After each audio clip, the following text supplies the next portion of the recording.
गांव में कहावत है, ई कोठी का धान ऊ कोठी का धान ऊ कोठी। वो रिटायरमेंट कई का तो रिटायरमेंट की उम्र पहुंचने वाला है और उनको आप ज्वाइनिंग लेटर दे करके पूरे बिहार की जनता के समझ ढिंडोरा पीटेंगे। तो पहले से शिक्षक थे, नियोजित से राजकर्मी बने और परीक्षा पास किए भी 10 महीना हो गया। आप बांट रहे हैं, आपको अब इसके अनुसार ही पोस्टिंग लेनी होगी। इसीलिए उनको ये नियुक्ति पत्र बांटने का षड्यंत्र है, एक तरह का ये षड्यंत्र रचा जा रहा है। जो नए नए शिक्षा मंत्री बने हैं उनको विभाग के बारे में पहले थोड़ा जानकारी लेना चाहिए। तोहफा और खैरात शब्द जो यूज कर रहे हैं शिक्षकों के लिए अपमानजनक है। ये कल्याण नहीं कर रहे हैं, ये शिक्षकों को बरगला रहे हैं, उनको पनिशमेंट दे रहे हैं अपने घर से बाहर भेज करके। दर्जन भर केस फाइल हो चुके हैं, करीब 1.5 दर्जन केस फाइल हो रहे हैं इस ट्रांसफर नीति के खिलाफ। नमस्कार, मेरा नाम रोहित है, आप देख रहे हैं लाइव सीरीज। आपको बता दें कि सक्षमता परीक्षा पास 1,84,000 नियोजित शिक्षक देखिए अब बन जाएंगे विशिष्ट शिक्षक। 20 तारीख को मुख्यमंत्री नीतीश कुमार के द्वारा राजधानी पटना में 200 सक्षमता परीक्षा पास शिक्षकों को नियुक्ति पत्र बांटा जाएगा। साथ ही साथ पूरे बिहार भर में देखिए जो सक्षमता परीक्षा पास जो शिक्षक है उनको नियुक्ति पत्र दे दिया जाएगा। अब वो विशिष्ट शिक्षक बनने जा रहे हैं। देखिए मेरे साथ बातचीत करने के लिए शिक्षक संघ के नेता अमित विक्रम जी हैं। अब विशिष्ट शिक्षक बन जाएंगे नियोजित शिक्षक, कैसे देखते हैं? देखिए, ये तो कहते हैं गांव में कहावत है, ई कोठी का धान ऊ कोठी का धान ऊ कोठी। यही ये कर रहे हैं। जो पहले से ही शिक्षक हैं उनको नियुक्ति पत्र देने का क्या औचित्य है? वो तो शिक्षक हैं, 10 बरस से 15 बरस से शिक्षक हैं, 20-20 बरस से शिक्षक हैं। वो रिटायरमेंट कई का तो रिटायरमेंट की उम्र पहुंचने वाला है और उनको आप ज्वाइनिंग लेटर दे करके पूरे बिहार की जनता के समझ ढिंडोरा पीटेंगे कि हमने इतने शिक्षकों को नियुक्ति पत्र बांटा। अरे वो नियुक्ति पत्र है क्या? वो तो पहले से शिक्षक थे, नियोजित से राजकर्मी बने और परीक्षा पास किए भी 10 महीना हो गया। आप बांट रहे हैं। ये पूरी तरीके से दिखावे की राजनीति है। नीतीश जी जो कुछ दिन पहले जाके सभा में कह रहे थे कि हम 12 लाख और 15 लाख रोजगार देंगे, यही तो ढकोसला है। पहले बीपीएससी वाली बहाली में क्या हुआ? 50 से 60 हज़ार ऐसे शिक्षक जो पहले से नियोजित थे वो बीपीएससी पास कर गए, उनको नियुक्ति पत्र दे दिया। फिर अभी देखिए प्रधान शिक्षक जो बने हैं वो भी नियोजित शिक्षक थे, उनको भी नियुक्ति पत्र दे देंगे और जो नियोजित से विशिष्ट बन रहे हैं उनको भी दे देंगे। यानी कि एक ही व्यक्ति को बार बार ज्वाइनिंग लेटर देना है और वो भी व्यक्ति कौन है? जो पहले से शिक्षक है। तो ये तो बेतुकी बातें हैं, इसका कोई आधार औचित्य नहीं बुझाता है। मेरे समझ से केवल और केवल मुख्यमंत्री जी ये चाहते हैं कि और खासकर विभाग यह चाहता है कि शिक्षकों को बांध दिया जाए। अभी जो आप देख रहे हैं कि ट्रांसफर नियमावली का विरोध हो रहा है, सारे संघ हाईकोर्ट जा रहे हैं, सारे नेता हाईकोर्ट पहुंच रहे हैं, दर्जन भर केस हो चुका है हाईकोर्ट में। तो उसमें शिक्षकों को डराने के लिए कि अब आप भाग नहीं सकते हैं, आप विशिष्ट शिक्षक बन गए हैं, आपको अब इसके अनुसार ही पोस्टिंग लेनी होगी। इसीलिए उनको ये नियुक्ति पत्र बांटने का षड्यंत्र है, एक तरह का ये षड्यंत्र रचा जा रहा है। इसमें तो क्लियर नहीं है कि जो विशिष्ट शिक्षक बनेंगे उनको सेवा निरंतरता मिलेगी कि नहीं मिलेगी, उनको जो पुराने नियमों के हिसाब से प्रोन्नति मिलनी थी वो मिलेगी कि नहीं मिलेगी। सब नियम कानून को क्लियर नहीं किया इन्होंने, सिर्फ कहा है कि राजकर्मी बन जाइए। राजकर्मी बनने के बाद वेतन क्या मिलेगा ये भी क्लियर नहीं है। किस वेतन लेवल पर इनका फिक्सेशन होगा ये भी क्लियर नहीं किया गया। कितना लेवल, कितना इंडेक्स मिलेगा कोई फिक्स नहीं है। सिर्फ और सिर्फ राजकर्मी बन जाइए, नियुक्ति पत्र बांटिए, ये पूरी तरीके से ढकोसला और शिक्षकों को ठगने का प्रयास है। बिहार की जनता को भी ठगा जा रहा है और शिक्षकों को भी ठगा जा रहा है। अच्छा, आपने कहा कि जो पहले से नौकरी में उन्हीं को नियुक्ति पत्र दिया जा रहा है।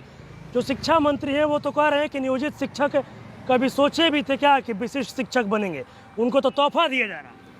देखिए क्या कहते हैं कि वो नए नए शिक्षा मंत्री बने हैं, उनको विभाग के बारे में पहले थोड़ा जानकारी लेना चाहिए। उनको शायद पता नहीं होगा कि नियोजित शिक्षक 20 वर्षों से लड़ाई लड़ रहे थे राजकर्मी बनने के लिए। 2003 से लड़ाई शुरू हुई थी, तो 2023 में घोषणा हुई और 1 साल बीत गया, आप बनने वाले हैं। तो कभी सोचे भी थी वाली भाषा क्या होती है? कोई खैरात हमको दे रहे हैं क्या? बोल तो रहे हैं कि तोहफा दे रहे हैं। तोहफा और खैरात शब्द जो यूज कर रहे हैं शिक्षकों के लिए अपमानजनक है।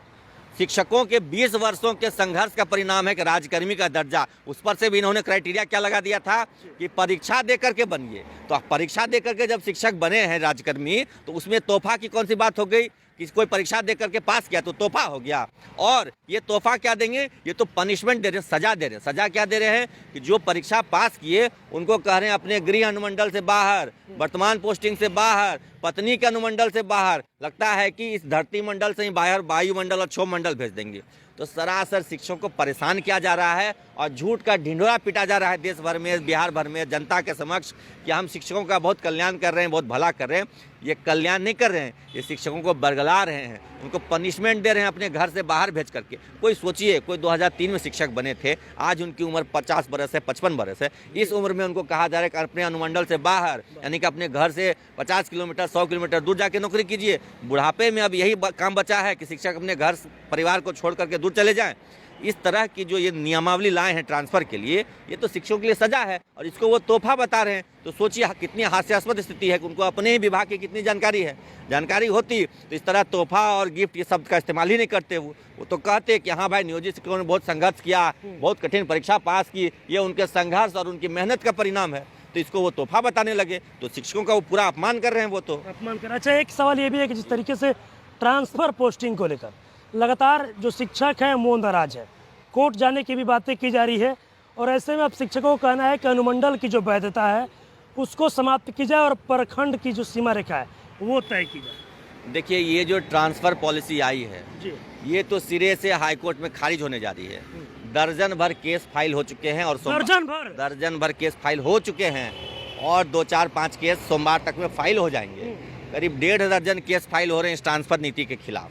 ये ट्रांसफ़र नीति पूरी तरीके से विभेदकारी है और विभेदकारी नहीं बल्कि शोषणकारी है, दमनात्मक है। ये बताइए ना, ये आप कह रहे हैं शिक्षिकाओं को अपने पंचायत से बाहर मत जाइए, ठीक है, और शिक्षकों को क्या करें, सीधे अनुमंडल से बाहर चले जाइए। और कोई 8 जिले ऐसे जहाँ एक ही अनुमंडल है और अधिकांश जिले जहाँ 2 या 3 अनुमंडल भी हैं, वहाँ पे एक अनुमंडल बहुत बड़ा है, 8 प्रखंड का, 10 प्रखंड का है। दूसरा आप दरभंगा देखिए, सहरसा देखिए, भागलपुर देखिए, एक एक अनुमंडल 8 प्रखंड का है। तो अनुमंडल से बाहर जाने का मतलब है कि लगभग कहिए कि 100 किलोमीटर दूर चले जाना। तो ये तो नीति टिकेगी नहीं, शिक्षक विरोध करेंगे ही। और हाईकोर्ट तो पहुंच गए हैं, अगले सप्ताह किसी भी दिन हियरिंग होगी और ये ट्रांसफ़र पॉलिसी खारिज हो जाएगी। ये ट्रांसफ़र पॉलिसी चलने वाली नहीं है। मनमाने ढंग से ये लोग जो पॉलिसी बनाते हैं, इस पर हाईकोर्ट ने भी पहले कहा है कि अगर शिक्षकों के लिए कोई पॉलिसी बनाई जाती है तो पहले शिक्षकों का उस पर सुझाव लेना चाहिए, उनके सजेशंस, ऑब्जेक्शन लिए जाते, उसका भी ये पालन नहीं करते हैं। तो मनमाने ढंग से विभेदकारी और शोषणात्मक ये नीति है, ये कोर्ट में टिकने नहीं जा रही है, खारिज होगी, अवश्य खारिज होगी। उम्मीद है कि शिक्षकों को जीत मिलेगी इस पे, ट्रांसफ़र पॉलिसी पे। आपने बताया कि मामला कोर्ट में चला गया है। देखिए, नियोजित शिक्षकों को जिस तरीके से प्रताड़ित किया जा रहा है, उससे नाराज होकर के नियोजित शिक्षक गए हैं। मैंने बताया ना, 1 दर्जन जा चुके हैं, आधे दर्जन और जाएंगे। करीब 1.5 दर्जन केस फाइल हो रहे हैं और सारे के सारे चीफ जस्टिस के बेंच में लिस्ट होंगे।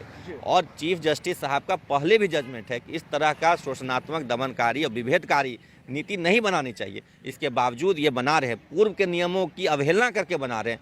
पहले आज तक कभी ऐसा नहीं हुआ कि शिक्षकों को अनुमंडल से बाहर कर दिया जाए। तो जीत सुनिश्चित है, कानूनी ग्राउंड बहुत मजबूत है। ये ट्रांसफ़र पॉलिसी नहीं चलेगी कि इनको इसी बहाने राजकर्मी से और कुछ दिन लटका के रखा जाए, राजकर्मी लटका के रखा जाए। चलिए, देखिए, मेरे साथ शिक्षक संघ के नेता अमित विक्रम थे। आपको बता दें कि देखिए, 1,84,000 तक क्षमता परीक्षा पास जो नियोजित शिक्षक थे, देखिए वो विशिष्ट शिक्षक बनने जा रहे हैं।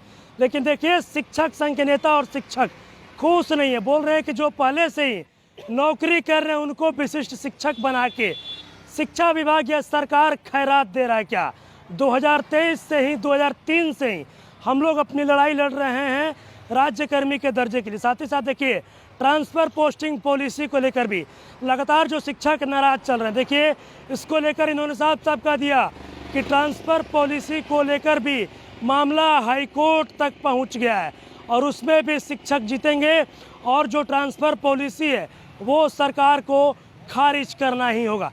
और भी क्या कुछ कहना था, अपने तमाम चीज़ें इस वीडियो में देखी है। बस इस तरह की तमाम खबर के साथ आप मेरे साथ जुड़े रहें। तब तक धन्यवाद।